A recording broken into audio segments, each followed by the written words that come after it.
শিশুটির জ্ঞান ফেরেনি এখনো, পাশে বসে কাঁদছেন মা। আরে ধর্ষক কাকারা, তোমাদের টুনটুনিতে এত বিগার কেন বাড়া? তোমাদের হেলিকপ্টার থেরাপি দেওয়া উচিত, তোমাদের হেলিকপ্টার থেরাপি দেওয়া উচিত, সেটা জনসম্মুখে। আর আমরা সবাই চুপ কেন? আমরা সবাই চুপ। এই যে কালকে মিঠু কাকা করলো ধর্ষণ, এর আগে এই নেতা ভাই করলো, ওই নেতা ভাই করলো, মানে আমরা তো এর কোনো শাস্তি দেখতে পাই না।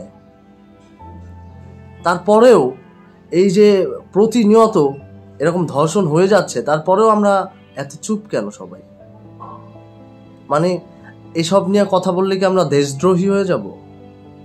আমি জানি না দেশদ্রোহী হয়ে যাব কিনা, তবে আমি মনে করছি আমার কথা বলা উচিত, আমি তাই কথা বলতেছি। তো তোমাদের যে হেলিকপ্টার থেরাপিটা দিতে হবে সেটা কিভাবে জানো? তোমাদের টুনটুনিতে দড়ি বাইন্দা হেলিকপ্টারের সাথে ঝুলাইয়া 3টা রাউন্ড দিতে হবে, জনসম্মুখে 3টা রাউন্ড দিতে হবে। তুমি ওটা ছুটটা পইরা গেলা, তুমি কোনখানে পড়লা, কই আসো, বাইচে আসো না মইরা গেছো, ওটা দেখার বিষয় না। তোমাদের এই থেরাপি দেওয়া হবে জনসম্মুখে, দেওয়া উচিত আর কি। আমি তার কইলি হইবে না।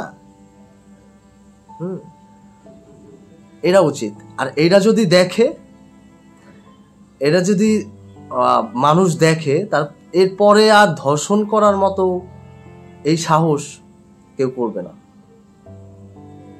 তো আমি মনে করি এই ধর্ষণ নিয়ে সবার কথা বলা উচিত, আর জনসম্মুখে এর শাস্তি দেওয়া উচিত।